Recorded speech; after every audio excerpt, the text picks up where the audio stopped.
नमस्कार मेरे विद्यार्थियों, आपकी मंगल कामना के साथ और आज एक नई कहानी के साथ मैं आपकी हिंदी विषय की हिंदी अध्यापिका आपका ई कक्षा में हार्दिक स्वागत करती हूँ। विद्यार्थियों, आज की जो कहानी है वह पश्चाताप पर आधारित है। आए दिन हम देखते हैं कि बेटा अपने बूढ़े माँ बाप के साथ अच्छा व्यवहार नहीं करते हैं। पुत्र को ऐसा प्रतीत होता है कि माता पिता जब वृद्ध हो जाते हैं तो वो उनके किसी काम के नहीं रहते हैं। लेकिन हमें यह बात नहीं भूलनी चाहिए कि हम भी एक दिन वृद्ध होने वाले हैं। हम भी इस समय से गुजरने वाले हैं। तो आइए, आज की जो कहानी है, इस कहानी का शीर्षक है पश्चाताप का भाव। कहानी में मदन जो है एक बालक है। मदन उड़ीसा के एक छोटे से गांव में पला बड़ा था। मदन, ठीक है, पढ़ लिख कर वह एक अच्छी सी नौकरी भी करने लगा। नौकरी में लगातार हुए प्रमोशन से उसे खूब तरक्की और शोहरत की प्राप्ति हुई।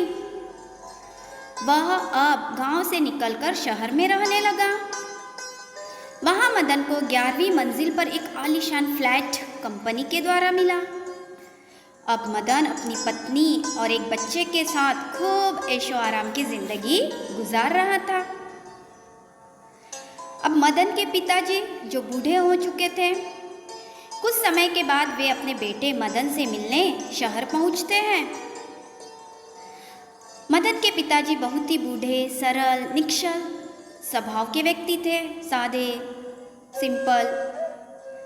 उन पर समय का प्रभाव स्पष्ट देखा जा सकता था। उम्र अधिक हो जाने के कारण, बूढ़े हो जाने के कारण उनके हाथ पैर हिलते थे।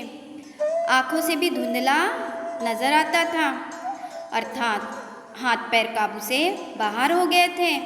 न चाहते हुए भी उनके हाथ पैर हिलते रहते थे और उन्हें आंखों से धुंधला भी दिखने लगा था। आदि अनेक तकलीफें उन्हें थी। मदन के पिताजी और उसकी पत्नी के कार्यस्थल पर अर्थात नौकरी पे जाने के बाद वे अपने पोते के साथ फ्लैट में दिन भर रहते थे। पोता घर पर रहता था तो दादाजी पोते के साथ दिन भर रहते थे। दोनों बहुत बातें करते थे।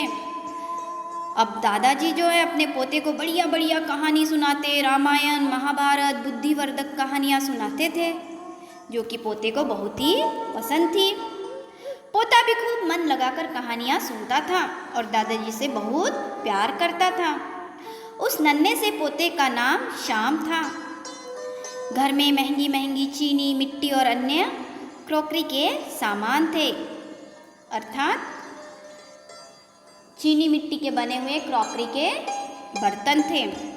एक दिन की बात है, दादाजी को क्रॉकरी के बर्तन में खाना दिया गया। अब क्या होता है, हाथ उनका काबू में नहीं था। पहले से ही उनके हाथ पैर हिलते थे। हाथ हिलने के कारण क्रॉकरी जो है उनके हाथ से गिरकर टूट गई। इस पर मदन की पत्नी ने बाजार से एक लकड़ी का बर्तन का सेट ले आया, जिसमें कि प्लेट, चम्मच, कटोरी आदि सब थे। अब दादाजी को नित्य प्रतिदिन दादाजी को उसी बर्तन में खाना दिया जाने लगा। दादाजी को इस बात का भी बहुत बुरा लगा, किंतु उन्होंने किसी से कुछ भी नहीं कहा। एक दिन शाम खेल खेल में लकड़ी से कुछ बर्तन बना रहा था। इस पर मदन और उसकी पत्नी यानी कि श्याम की मम्मी पापा जी डांटते हुए श्याम को कहते हैं और कारण पूछते हैं, ये क्या कर रहे हो?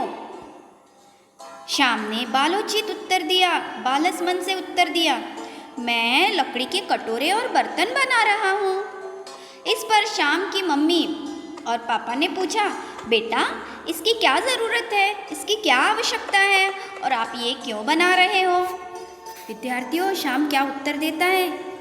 श्याम ने जवाब दिया कि जब आप बूढ़े होंगे तो आपको इस बर्तन की ज़रूरत पड़ेगी, इसलिए मैं यह लकड़ी के बर्तन बना रहा हूँ। मैं भी आपको लकड़ी के बर्तन में खाना दूंगा। अब मदन और उनकी पत्नी को अपनी गलती पर पछतावा हुआ। अब उन्हें अपनी गलती समझ में आ गई कि हम अपने पिताजी के साथ बुरा व्यवहार कर रहे हैं। दोनों पति पत्नी ने पिताजी के पैर छूकर माफ़ी मांगी, प्रार्थना की।